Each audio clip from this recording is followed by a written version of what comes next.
Hello, this is the second seminar in working with and developing communities in this unit SWK 301.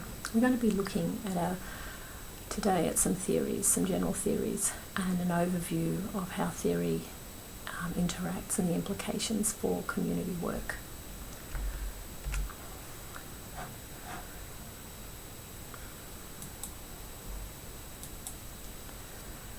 We're also going to be, just as a starter, reviewing one of the questions that we talked about in Seminar 1 was, I was encouraging you to consider what are some of the community work that you're familiar with and what types of community work you may be involved in or you may be aware of, and to consider who's doing this work and what are they doing. Are they community members, individuals in the community? Are they organisations? Are they workers who, as part of their job, are doing community work alongside other tasks? Because all of these are possible.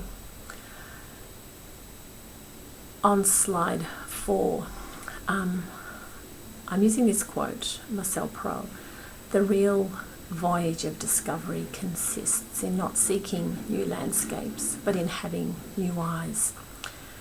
And throughout the course of this unit, we're hoping that by looking at different models and different theories and different frameworks, ways of working with people in community, it will give us all some new eyes to notice and to see things that are already in front of us. Before we move into theories, I want to talk about the importance of history. I'm talking about this from the perspective as a white Australian woman, that I need to, and I encourage the rest of us to find out, and I'm aware very much that people will already know about Australia's history, but Aboriginal Australian history is something that often we have to be very proactive about finding out and learning about. This photo is from the Roebourne Jail in Western Australia. At the time when this photo was taken, in that particular part of Australia, there were actually policies that were focused on exterminating Aboriginal people, and then after that policies were focused on assimilation, and there were deliberate attempts to breed out Aboriginality. The history in Australia is very ugly, and if you don't know about the history in the area where you're living in Australia, I encourage you to find out, because one of the fundamentals for all Australians is to acknowledge the traditional Aboriginal landowners where we live and where we work. And part of community work also includes being aware of what has happened, what has gone, what has happened in the country, the land in which you're actually working. One of the later tasks in this unit will ask you in the discussion board learning activity, you'll be asked to identify and name who the traditional owners are where you live. And there is a resource that is on this slide that if you have not already accessed and had a look at it, I suggest that you click on that map.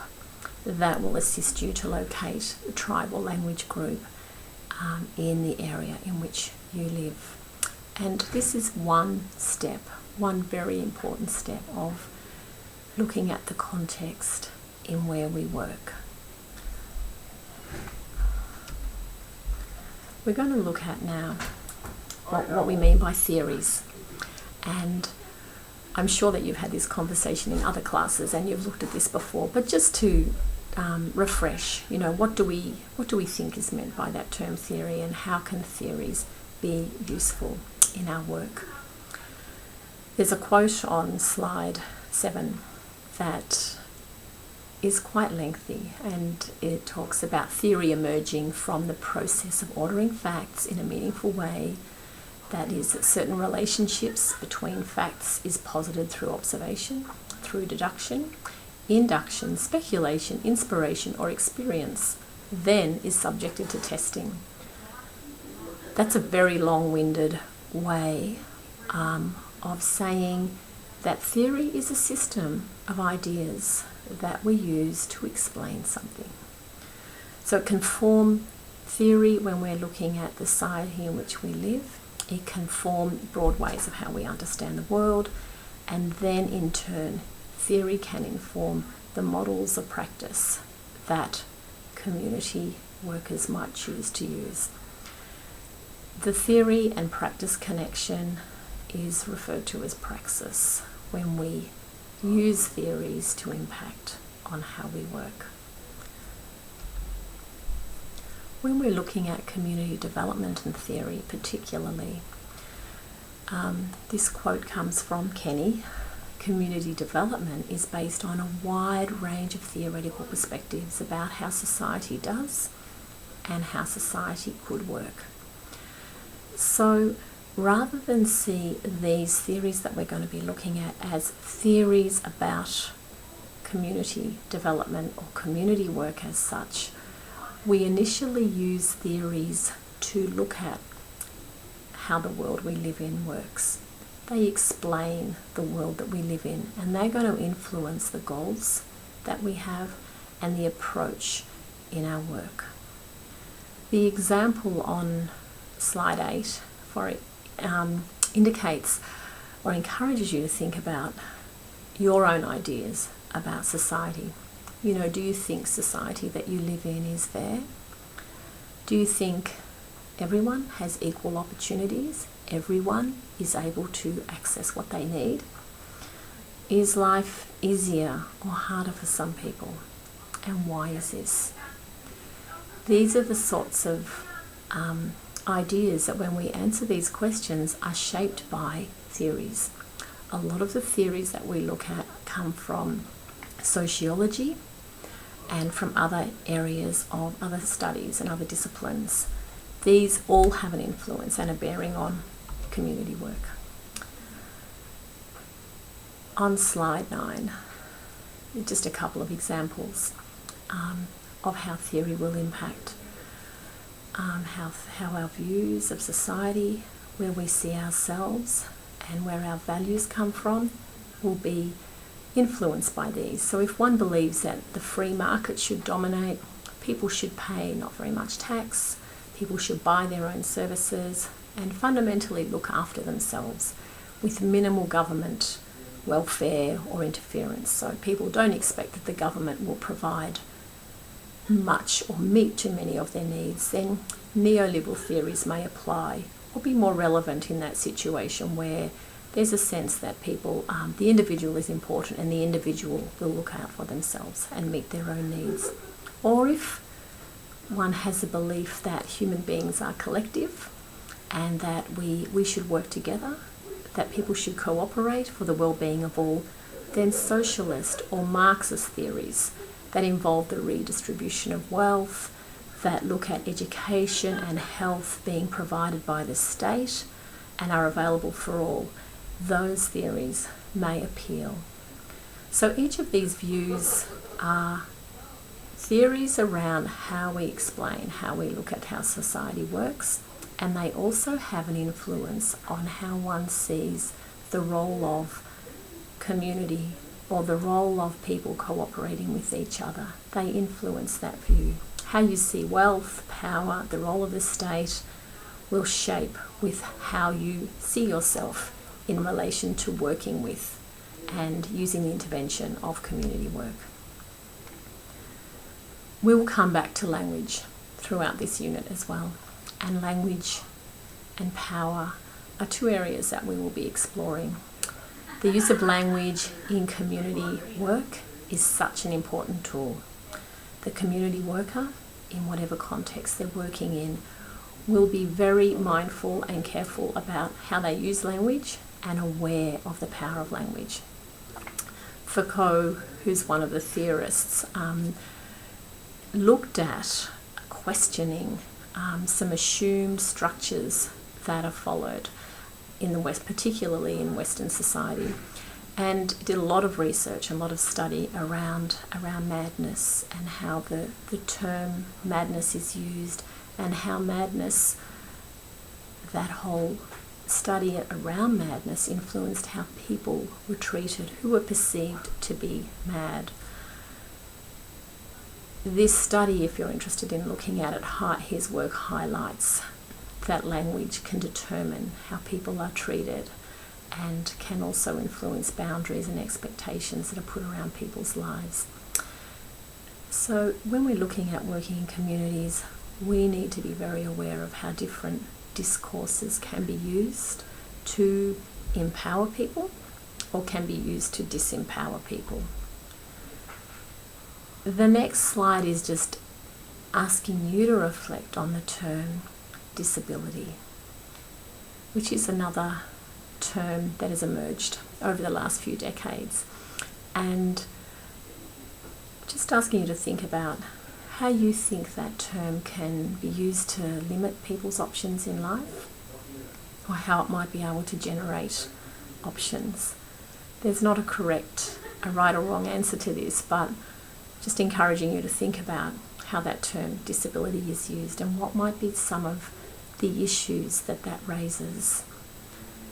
And when we use such a word to describe someone, as it often is used, how does that word allow people to reach their potential, or how does it limit people and put walls around people? If we use the term people who have a disability or people who live with a disability, can that actually change the emphasis? There are some fantastic examples of powerful people who've lived with a disability who have taught the able-bodied community a lot.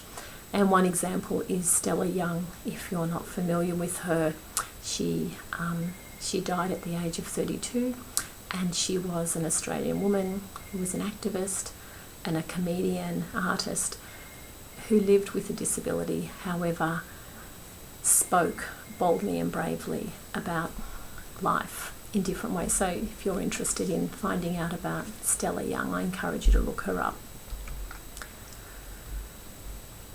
So I've mentioned that we're going to look at theories. There are so many theories, and we're just going to be touching briefly on some of them.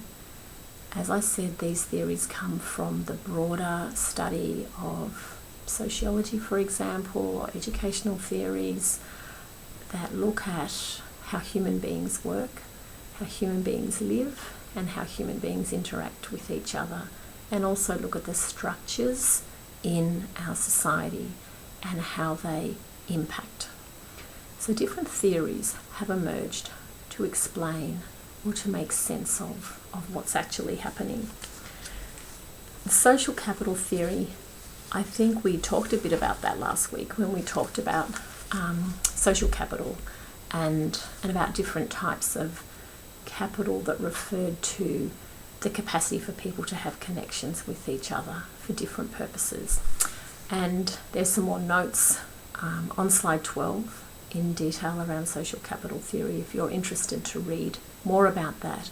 There are links that social capital theory has also to network theory and to social exchange theory. And social exchange theory can also see that power has a role in giving people the ability or enabling there to be a function to control resources, and forming coalitions between groups and between people can increase people's power and increase people's ability to access funding and access resources. So there's some theories you will see merge and overlap with other theories. Systems theory and ecological systems theory, that looks at patterns and systems and explains what are the principles that apply to other systems. So a system, for example, could be an integrated or a whole part. It could be well functioning, and that looks at no human system can exist without connecting or relating to the surroundings. So there's always a connection and an interconnection. and that there needs to be some openness in a system that enables it to interact with others. So, for example, a particular agency or an organisation can be seen as a system. So these systems are studied and how they relate to each other. An organisational chart, for example, at an organisation that is a picture and depicts how an organisation works and who reports to who. That actually is an example of a system and demonstrates that as humans we organise systems around us. We also, in systems theory, look at how systems interact with each other, which I will look further at when we talk about interorganisational theory. So what are some of the exchanges? What are some of the principles that are used when systems interact with each other? Conflict theory, on the same slide, really some of the key theories that will come up in this area is Marxism and early feminism. Marxism and early feminism have had a lot of influence and have had a lot of shaping around community work. Early community work that has come out of addressing inequality and addressing disadvantage, very, very strongly influenced by Marxism and early feminism. Marxism particularly sees that conflict is rooted in capitalism and also posits that happiness is posed through capitalism as the attainment of wealth, the attainment of material goods. Throughout Marxism, there's also addressing the struggle for the poor and the marginalised, and it sees that individuals struggling as part of a systemic dysfunction, that humans having the experience of not having enough is ultimately part of capitalism. One of the early questions in Marxism was looking at, where are the voice of workers? And one of the key questions of feminism, early feminism, was looking at where are the voices of women? Giving voice to the oppressed, the powerless is key in both of these theories. Interorganisational theory looks at change across organisations and how organisations work together. So any organisation does not operate in isolation. It operates in relation to the society in which it exists, and it operates in relation to other organisations. One example of this may be an organisation that is set up to be a homeless organisation to provide supports for people who are actually don't have somewhere to live, or because of their life circumstances are living rough or living on the streets. A homeless organisation that is set up to meet the needs of those people and to provide some kind of service and work with them will not be operating in isolation. They will be operating in close connection with other organisations that might be doing some similar work. They'll also be working with and having relationships with funding bodies. They'll be working with government departments. They'll be working with the media. They'll be recruiting volunteers. They're connecting to other organisations in other parts of community. The domain of the organisation that will really influence what their mission is. So, for example, some organisations might work with men only.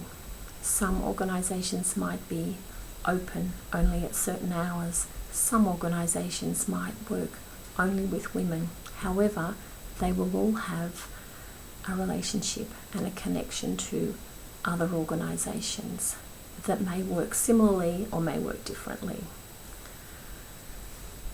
The next theory is critical theory, and critical theory studies the reflexive, assessment of how to change society as a whole. How do we improve society?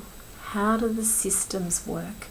And how do they intersect particularly with the local environment? So, for example, critical theory would consider looking at violence. What are the contributing factors to the prevalence of violence in our community or in a particular society?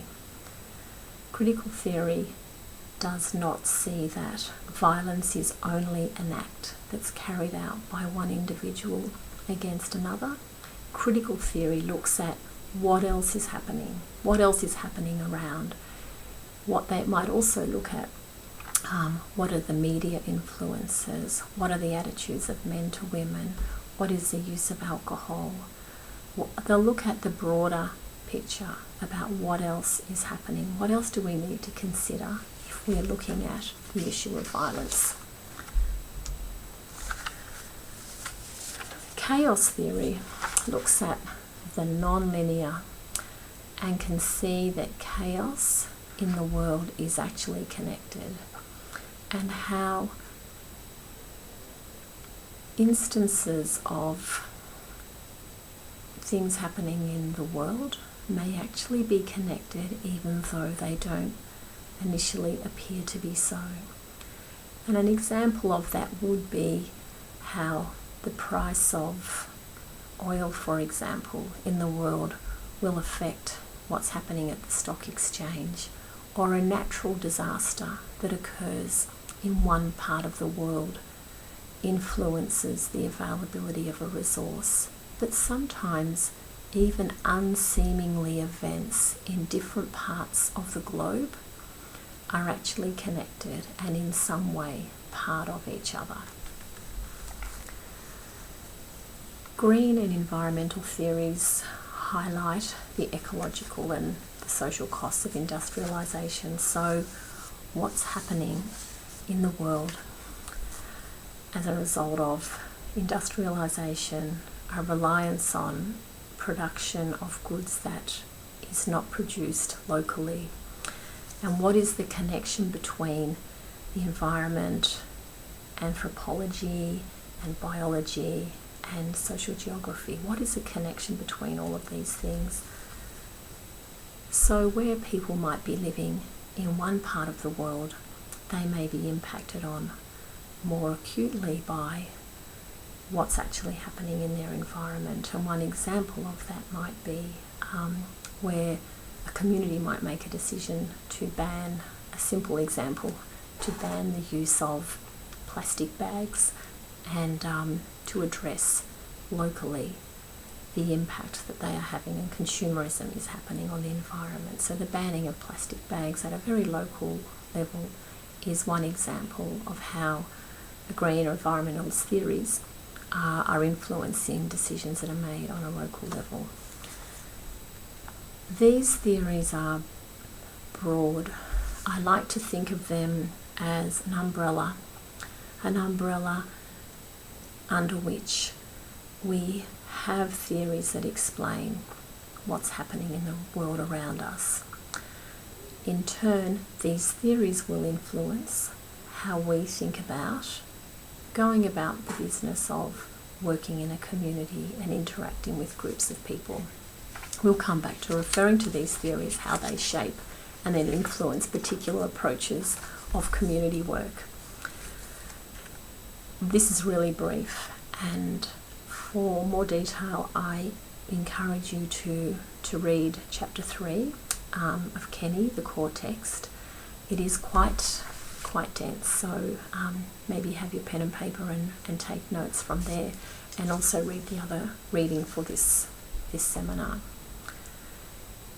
If we go to the context of working in community and why working in community work, why do we need to think about theories?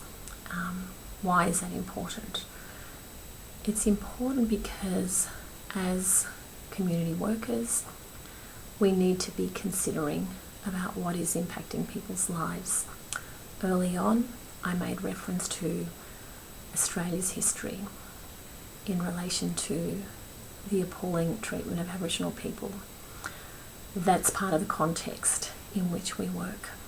So knowing about what actually is impacting on people's lives, politically, what is happening socially, economically, spiritually and ecologically, all of these areas are important for community workers to consider. The location of where community work takes place is important. It will shape the type of community work or the approach of community work that will best fit.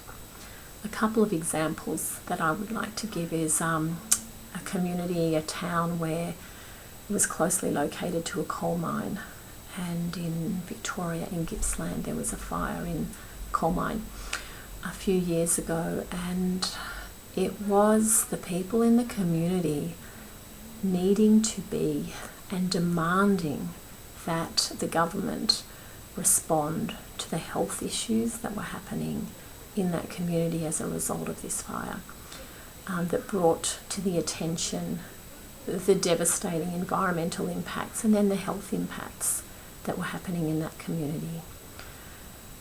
Another example might be where in a neighbourhood where there is a high level of unemployment amongst young adults, for a community worker to know about and to consider these things, it's not the only thing, but it's important to take consideration of what's actually happening.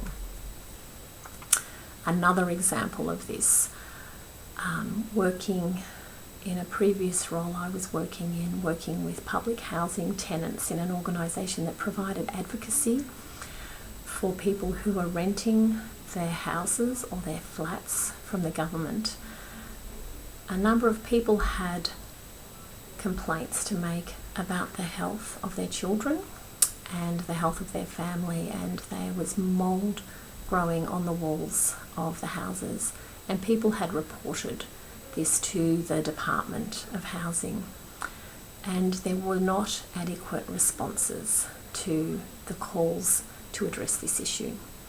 So the question that I'm posing here is, as a community worker, how might one think about this situation that is happening in terms of the theory, this issue that is occurring with the people with whom you're working? How might you think about it in terms of theory?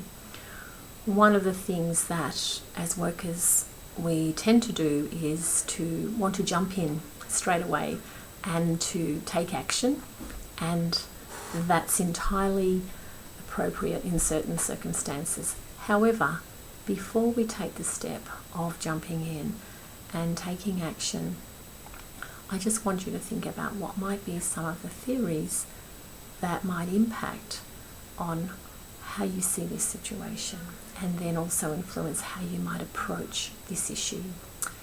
If you think about some of the theories that we've been talking about, whether Marxism might have an impact on those who are poor and perhaps have not had a strong, powerful voice to have their needs heard, that may be one theory that you see is applicable in this situation.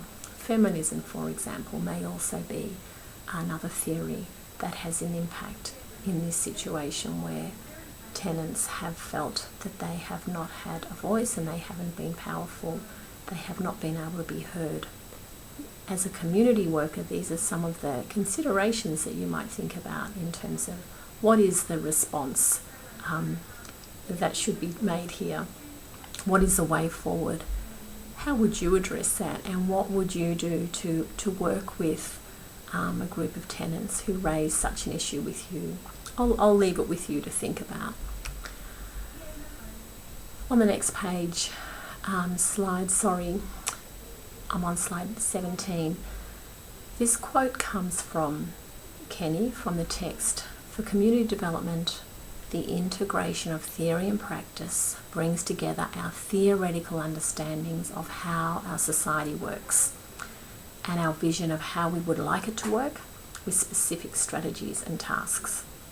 Again, the link between theory and praxis that shapes the future what we're looking for, what change we're wanting to address, and how we're going to go about achieving this or reaching this.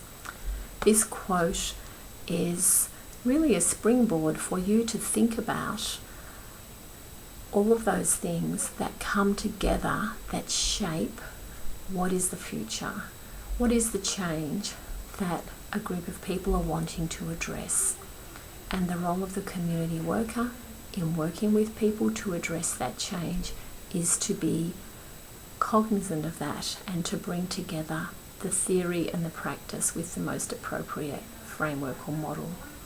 This quote also is used in your assessment when you come to write your essay that's due in April. This quote is there as a springboard to remind you that you need to bring in your understanding and pull together some of those theories that are then going to inform how are you going to address and how are you going to approach that particular issue.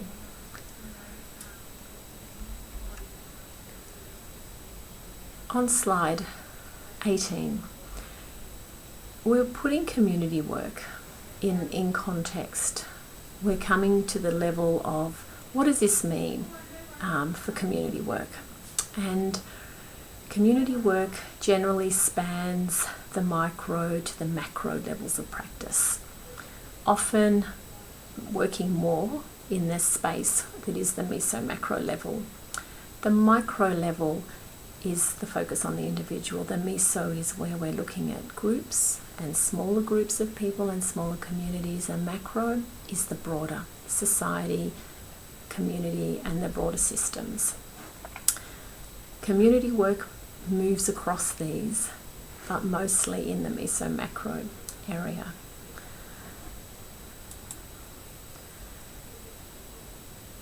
Some other work that influenced how, very strong influence in community work is some work by Tönnies, and the two terms that have been, that in his work he developed looking at Gemeinschaft, which really looked at what are the structures and the relationships that are implied by the concept of community, and noticing in Europe, in agrarian societies where people were growing their produce and living in small villages, that there's a high level of interaction, and people interact mostly with people who they know well in a number of ways, and there's strong reciprocal bonds.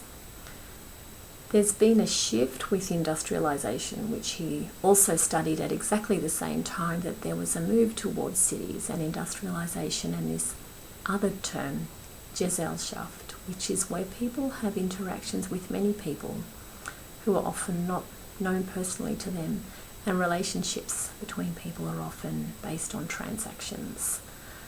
And the structures of the mass society, of a broader society, impacting on those relationships. So there's been a shift in how people live. However, we should not idealise or simplify that the village structure, that the Gemeinschaft is the ideal, that it is possible in Gesellschaft to also have in that structure look for ways of building connections and building trust and reciprocal relationships between people.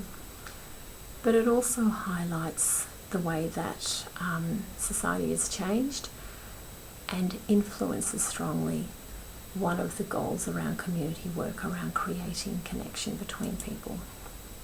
At a micro practice, an individual level, community workers do work with individuals, and it may often be around developing community leaders and advocates, and also supporting individuals to make personal links with local issues, and encouraging, mobilising people to be part of those issues.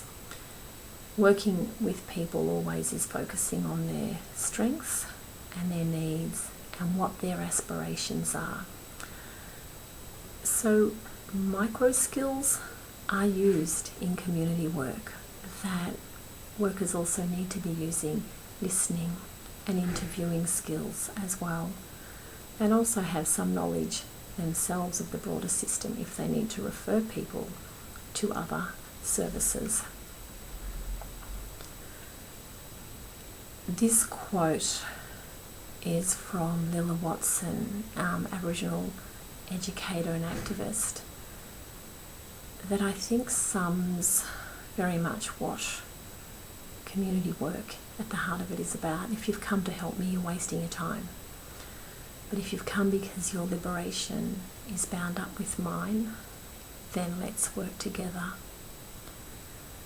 Many people involved in working in community work are driven by a very strong desire to help people. And I think in looking at what help means, we also need to examine our willingness to be vulnerable and our willingness to listen to people, and also our willingness to be guided by what the other wants, what the other person wants, and to also be prepared to take risks. We'll come back to this too. At the meso level, what is meant here is working with small groups, so family groups, small groups or small organisations. So community work involves always working with people.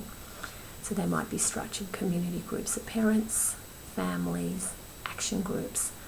It might involve also bringing people together in groups, so creating groups that don't already exist and bringing people together in a group to dream, plan and act around what they would like to see happen.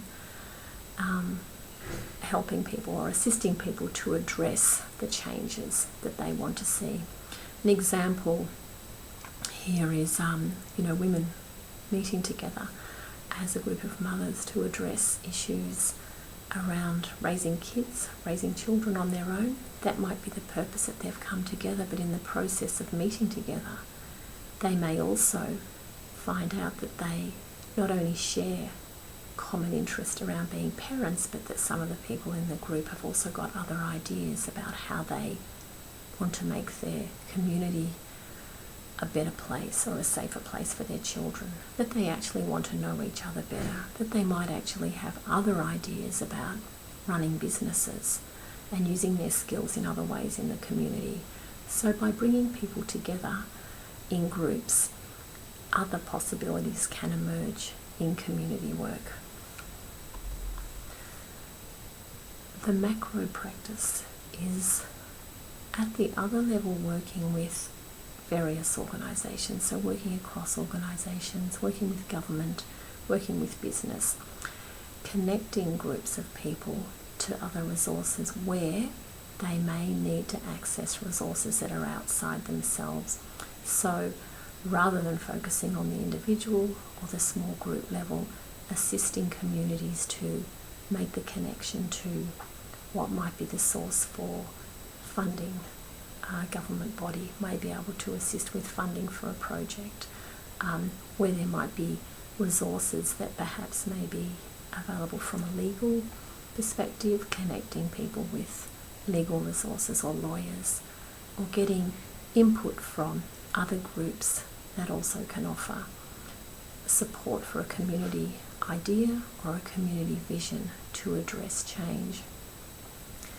So there might be some skills, different skills, which we'll be talking about later on, that as a community worker, a worker will need to use in this interface, where they're actually perhaps negotiating with, supporting community members to meet with others and bigger organisations and groups. Community development. I'll start that again. Community work, especially community development, can be described firstly as a set of values, and secondly as a set of approaches linked to those values. That quote is from 12 Trees, which is also one of the readings.